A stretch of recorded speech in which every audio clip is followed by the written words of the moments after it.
Hi, and welcome to this episode of Gridiron TV. I'm your host, Stuart Young, and I'm joined again by our host, Alan Price. And on tonight's show, I've got a great Skype interview with William White, the head coach of the Peterborough Saxons. Also, we'll be discussing the semi-finals from University League at the weekend, and also looking at the build-up for the finals on the 21st of April. Alan, you've got something interesting for us on tonight's show? What's that? We're also going to cover a little bit of the Irish leagues, so to let you know a little bit about their structure, the teams involved, run through some scores from the last few weeks, because this is certainly a big year for Irish football actually, with the international college games coming over, so I'd like to give you some more information on that. Excellent. So an action-packed show coming up for you in tonight's episode, so don't go away, we'll be right back.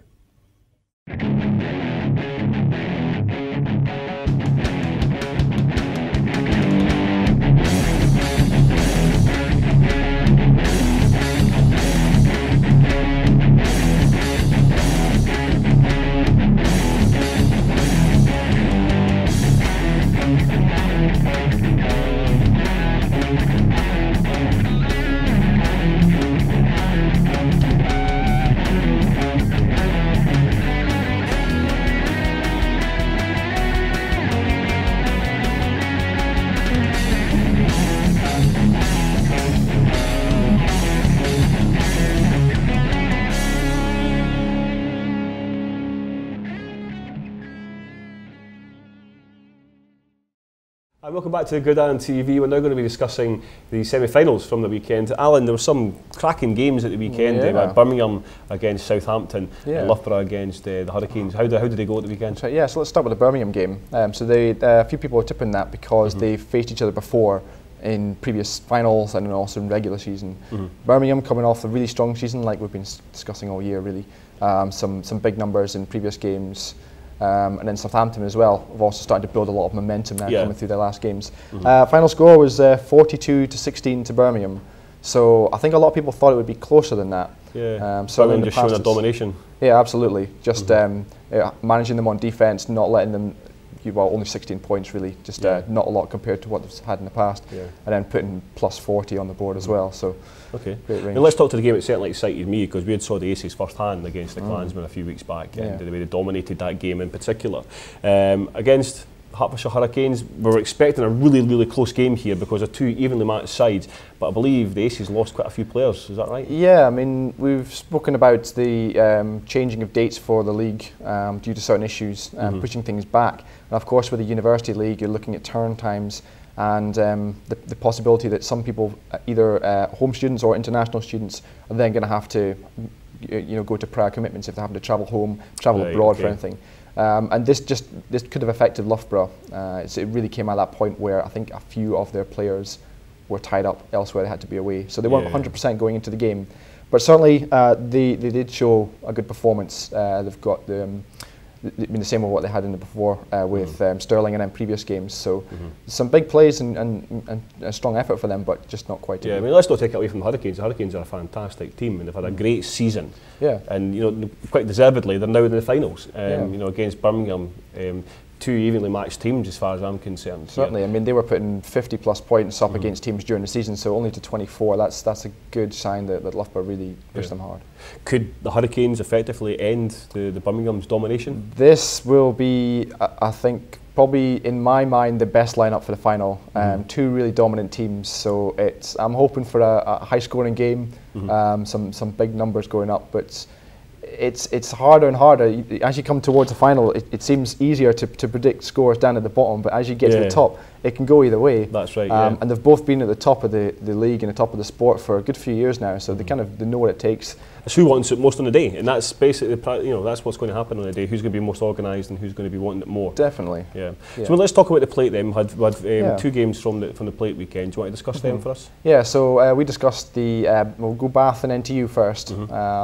A lot of people were tipping that for a big margin for one of the teams. I think we discussed it would be a bit closer.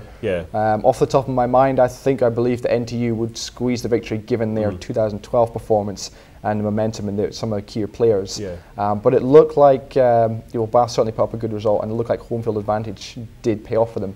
Final score 23-21. Very close. Very exciting end. With NTU managing to get an interception touchdown within the last 2 minutes of the game. getting the ball back and almost getting to field goal range. But then the Bath defence stepped up, drove them back, got the ball back and sealed the deal for them. So well done, Bath. So congratulations to them. So the other final we had as well, we had Sheffield against UEA. Yeah, so Sheffield in that one, out of the remaining plate teams, they had the 6-2 record, whereas the others had a 5-3. So I think we pointed out as being a bit stronger. Plus they had the first round bye, so they had a chance to kind of rest up, be a little bit fresher, more time to look at opposition, get game video, get planning, get all that arranged for them. Not to take anything away from UEA, sorry. They've had a really good season, starting to build a lot of momentum with some good plays, but they've just missed out, unfortunately. So it's going to be Sheffield in the final against Bath. And Bath, of course, won the very first plate. Yeah, that's right. Title as well. So they're back again. I'm sure they're excited. So I'm hoping they're going to make it 2 in a row, and I suppose the chances are they could. And Alan, you've backed Birmingham all the way. Are you still backing them? I think so. It's been going back and forth in my mind the last few days with Hertfordshire. It's a lot closer than I thought it would be. But I think, given the performances they've had beforehand, I'll still stick with Birmingham, actually. Okay, well, I'm going to go Hurricanes. I quite fancy the Hurricanes. I think they're a very strong side. They're a very good season. And I think, certainly Birmingham have been there. They know what it's all about. I don't think the Hurricanes are going to give this up without a major fight here. Fourth final in 4 years. For Birmingham, so can't deny that. I think this is the Hurricanes' first, so it'll be good to see a team come up and step up to the plate. And let's see new kids on the block coming and winning this final. Let's look at the ball game. The plate game, beg pardon. Sorry, the plate game. We have got obviously Bath against Sheffield. I fancied Bath in the last game. I'm going to stick with Bath this time. I'm still going to stick with them. I still think Bath are a really good, strong side. Yeah, they've been there before. They won the initial competition when it came out, so they know what it's like. They've been there, they've done that. Sheffield building a lot of momentum. They seem to be building more and more with each game, though. But they're going into a bit of unknown territory. They've never really experienced a final before, so it'll be hard to know how they can handle it. And they've had a lot of home field advantage as well going through playoffs, so they haven't had that same challenge that other teams have had, like others that have been and gone, travelling across the country to face them. So I'll join you actually with Bath. Two fantastic games coming up on the 21st of April. Obviously, it's Birmingham Lions against the Hertfordshire Hurricanes and the Sheffield Sabres against the Bath Colour Bees. Alan, have you got any more information on the final games on the day? So for the plate trophy, kick-off will be at 1 o'clock, and then you can stick around for the final game, the Birmingham Hertfordshire game, which will be at 5 o'clock. Tickets are £3 for adults, and then if you're 17 or under, it's only £1. So it's not expensive. Come along, support the teams, support the league. Come say hi to us as well. We'd love to see you. Yeah, we'll be there on the day, as we say. We'll be there from early doors. So certainly come down and say hello. If you want to get involved in helping out in the day, you're more than welcome to just drop us a line and we'll give you the information at the end of the show. So don't go away. We'll be right back. We'll be joined on a Skype interview with William White of the Peterborough Saxons.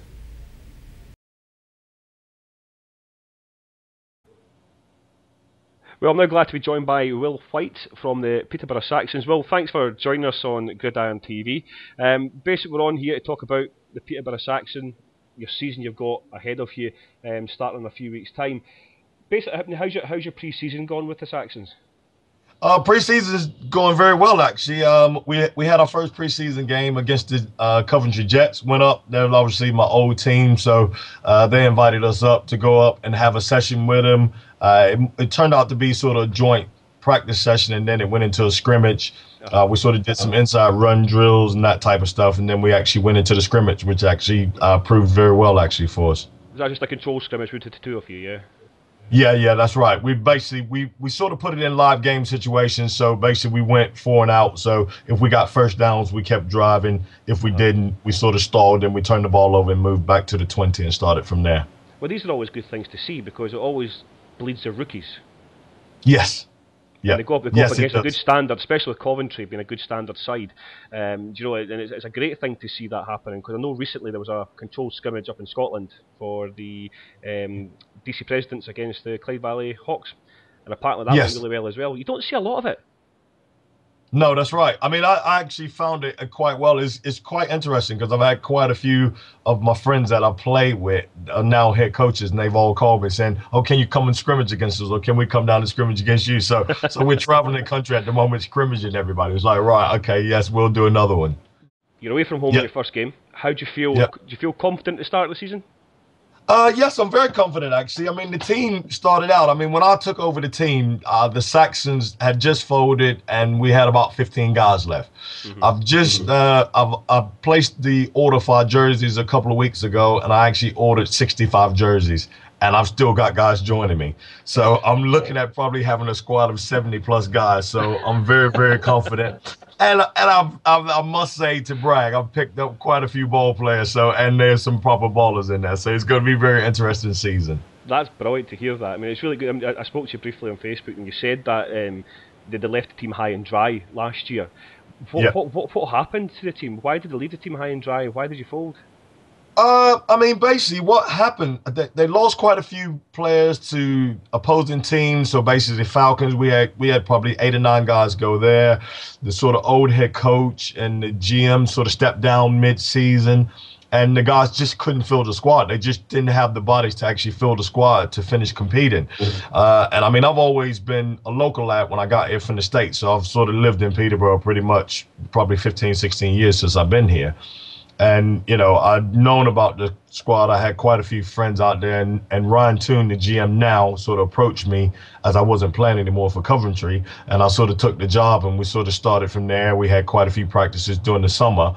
But really, January was the starting point for us. And we've sort of built from there. And the squad's just grown and grown and grown. And it's actually been more via word of mouth than it has been recruitment, because we've not actually done a recruitment day. And we've actually grown to 65 guys.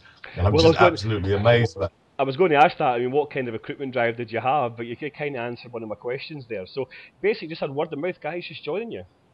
Yeah, and I mean, it's been really unreal. I mean, we've had a lot of American guys come down from the local air base up the road, which, you know, to be fair, we started out, we had maybe 2 or 3 guys, and we now probably got about 8 guys in total, and every last one of them will play high school ball, so they play at a really good level, and they're all pretty good guys. So, you know, and everybody's actually still spreading the word. So, you know, we're constantly getting guys calling us, going, "Oh, can we come down and try out?" Or, you know, "Can we come to the team?" And I'm just like, right, okay, yeah, we're going to be pretty deep here. So it's going to be interesting shuffling players in and out. See, it's interesting you say that. With all those kind of players, you've got obviously a lot of rookies in the team, so you're going to want to play your most experienced guys. And we spoke about it before, and I spoke with Mark Moss of the London Blitz, talked about a development league and how to get teams involved and giving rookies the chance of getting first downs, because Ireland do it. Ireland play like 4 regular team season games for up-and-coming teams who can then go and field rookies and give rookies a chance to get the first down. You know yourself, the first down is always the most nervous one. You know, when absolutely. It's good to give them that. How are you going to do that? Are you going to try and field 2 teams to try and, you know, have friendlies to give these guys? Well, I mean, that's the thing. Hopefully, behind the scrimmages, because what I'm doing, I'm actually rotating guys quite heavily at the moment doing these preseason games, because we have another upcoming game against Kent this weekend on the 1st, and then we play the Bletford Blue Raiders, and then we've got another scrimmage game, believe it or not, because we've got a 2-week break against Essex Sparks. They're actually coming down to us. So it just gives me a little bit more time to play my rookies. I mean, I played quite a few when we went up to Coventry, and they actually handled themselves pretty well against some of the guys that Coventry had. Excellent. So it was quite interesting to see him in action, actually. Talking about the Division 2 East, you're up against a tough division, but you've told me you're already quite confident. Where do you think you'll finish in the Division 2 East? Well, my only aim is, as I said to the team when I joined, we're looking to finish top. There is no other aim. I've always been in successful programs, and my aim for the Saxons are to be undefeated and to be going into the playoffs and looking to make it to Brit Bowl to start off with. I have no other aim. That is the only aim for us. Is the top is the only place I'm looking for us to finish. Yeah, that's brilliant to hear that. I mean, it's good to hear someone really positive. And I was going to say that, what's your goals and expectations that you've set out to the team this year? Have you basically said to them, guys, I want nothing more, I want nothing less than the bowl game? Yep, absolutely. That's been our goal from day one. We started our first practice. When we break our scrimmage, our breaking our scrimmage is championship. That is it. Our aim is to make it to the title game. Man, I looked at your fixtures, as we said there. You're away against the Blue Raiders, but the good thing for you, you've got 3 home games on the bounce. Yeah. And your last game's a home game as well. You quite happy with that? Yeah, absolutely. I mean, it's just, for us, this season's been amazing, because I mean, me and Ryan, the GM, have just done a lot of work. We brought a few sponsors on board. We've actually found ourselves a new home to move to, and they've got planning permission to actually build a new stadium there that's going to seat 800 people in it. So for us, it's been outstanding to actually, for finding sponsorship and everything else that's going on. Yeah, it's fantastic to hear that, because you still look at teams playing at the moment. They're still playing on public parks 25 years after the sport started in the UK. It's about time it changed, surely. Yeah, absolutely. I mean, I look at a team that I used to play for, Edinburgh Wolves. They play in a stadium in Edinburgh, and you look at DC Presidents playing a fantastic facility as well, and you've got the West Coast Trojans playing great facility. It's about time we started seeing teams move into better quality stadia. Yeah, absolutely. Absolutely. I mean, that was one thing I must say that the old GM at the Coventry Jets really accomplished when I was there. He had got him into the Butts Park Arena, and that's an absolutely fantastic arena. I mean, that stadium holds 3,000 fans. And when I was at the Jets in the early days, we were averaging 1,500 fans a game. We were actually pulling in more fans than the rugby team were. So it's absolutely amazing that's the type of thing that all the top teams, pretty much every team, should be trying to find some rugby pitch or team somewhere that has seating facilities where you can actually get fans to start coming to the game to have seats. Do you have a youth set up at the Saxons just now?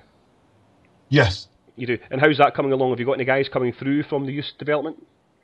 Yes, I mean, basically with the youth development, we've not pulled any guys in this year. We had a few guys that was eligible, but they wanted to do one more year in youth just to get ready to come up to the seniors. And with us having such good numbers at the seniors, it's actually really good that I don't actually need to bring those guys up and try to risk them. It's good that they get another year of football under their belt, and then when they come to us next year, then they're gonna actually then fit right in with the squad. Because what we're actually looking at doing, what me and Rana talked about, is we really want to bring the youth more under our wing, and then we basically going to run a full offense and defensive sort of from the seniors right down to the youth. So they'll run exactly the same offense that we're running. So when they come up, it's easily integrated for them to come in and play. Yeah, but that's a good thing to have, actually, isn't it? I mean, it's always quite good to hear the fact that teams have got youth setups. I know there's some teams out there who are trying to get something put together, but the future of the sport is always youth. Yeah, absolutely. And we've got the Football University coming to Stirling very soon. And nice. on the show, we're going to have Larry Zerline, the OL coach for the Steelers when they won the Super Bowl. He's coming on to have an interview with us. And we're trying and promote that as much as possible. Have you got any of your kids coming up to Stirling for that game? No, not as far as I'm aware. I haven't had anybody mention it to me because they've got a youth team. We got a youth team head coach, and we do have occasional meetings, but I haven't had a chance, and he hasn't said anything about it. So I don't think any of our guys are at the moment. Yeah. It's unfortunate that the kids have to pay money to go to these things. It'd be good to have some sort of government support to help the kids, develop themselves, as not as individuals, but for the sport, but as individuals outside the sport as well. Bearing in mind. Yeah. They put a great incentive on this year that you could be in the European team to go to the States. Really? Yeah, and they're going to have a European All-Star team. That is very, very good, actually. That's so very good. First time it's ever happened. It's a great incentive for the kids, to get their teeth into and work really hard and knuckle down and get involved in it. It's a shame none of your guys are coming up for that. Yeah. That would be very, very good. I mean, I still have quite a few contacts in the States that I talk to now, and they all offer me to bring my senior team over. But I said, well, really, the aim is, I said, I'd like to help get some of my kids. I wouldn't actually mind because we have a really good youth team quarterback, and I'd really like to see him go to a summer camp actually in the States and get some more training properly because he's a very, very good, talented kid, and I think he can go a long way. Yeah, we need to see more kids going over there to the high school football and college football, don't we? We've got a few guys over there just now, but just not enough. Yeah, absolutely. Yeah, when you see guys going from the Premiership, we're going to training teams in the NFL, but that's as far as they really got. But you see the talent coming out. You've got Tom Watt, who's at the Sooners at the moment. Absolutely, yep. Fantastic talent. People are talking about him, but we need to see 10 of those guys. Correct. Absolutely. That's how we grow the sport. You're right. That is it. You hit the nail on the head there. For the Bulls this year, who do you think is going to win the Premier League? Premier League, I'm going with the Warriors. They're one of my preseason favorites. I got a lot of friends there, so I got to go with those guys. Okay, and I'll give you that one. That's fine. And what about the First Division? Who do you think is going to win the First Division?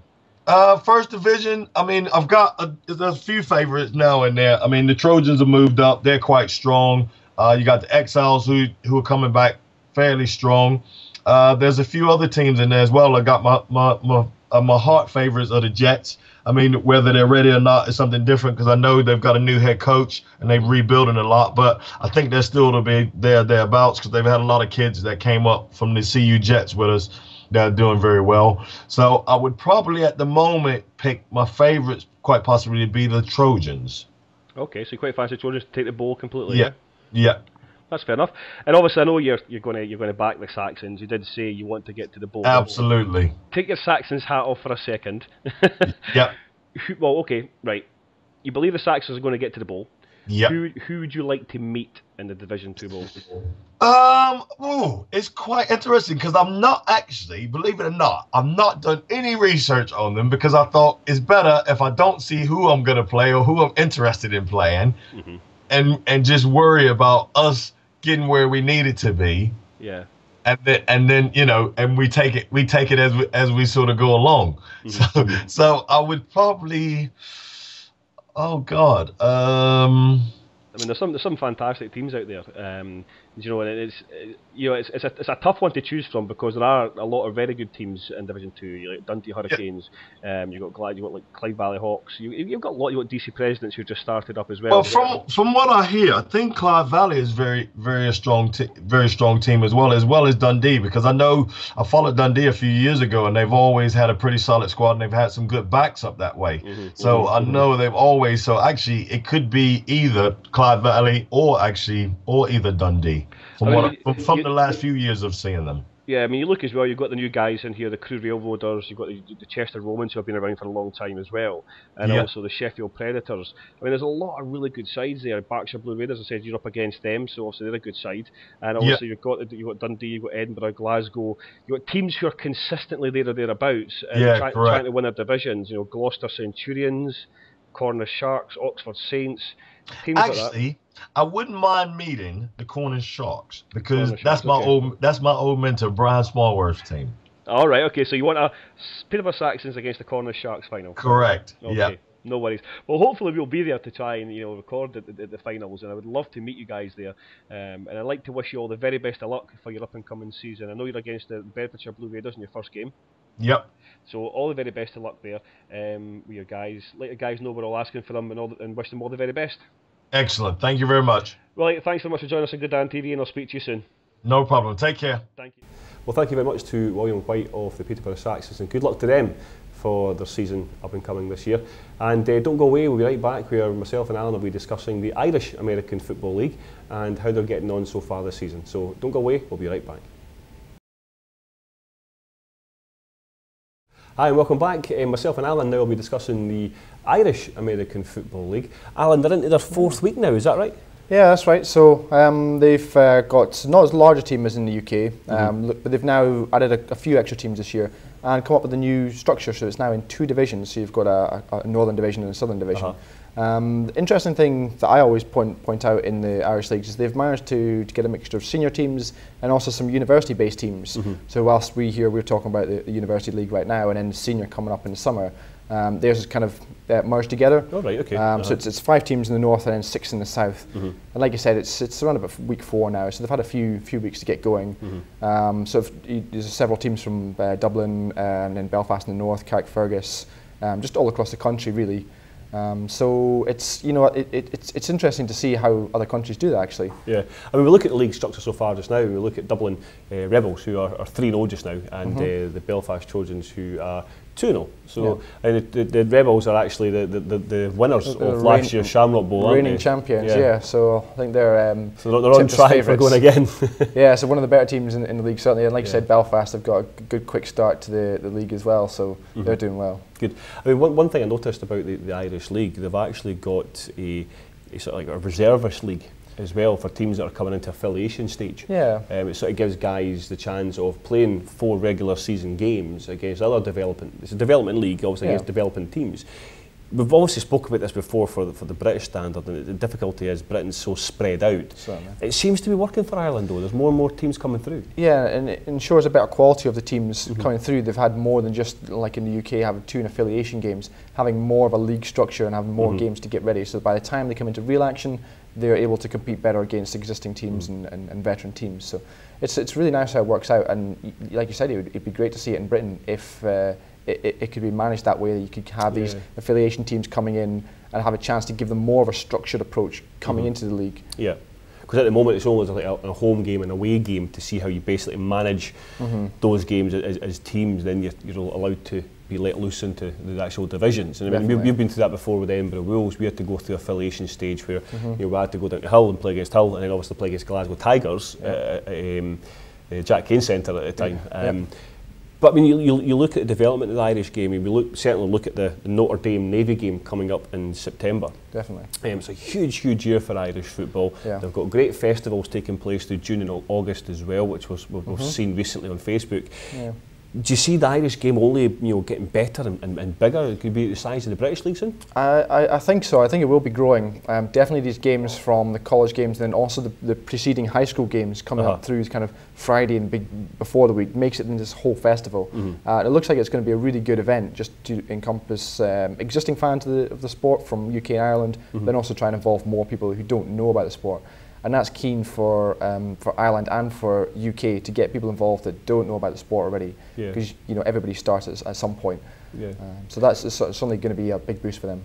It was certainly good to see British teams take on Irish teams on a more regular basis. Maybe we could have an inter-Celtic Cup.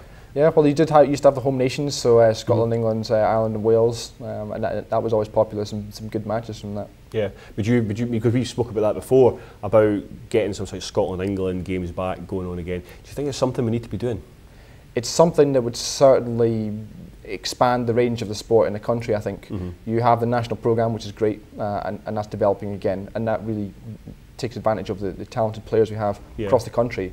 It would also be great to have that extra bit of competition, and it's still a national level, but that extra level of competition for guys to come in, play with alongside people they normally play against in the region, whether it be Scotland or in England, and then giving them a chance to develop on to the Great Britain side, the national squad. Yeah.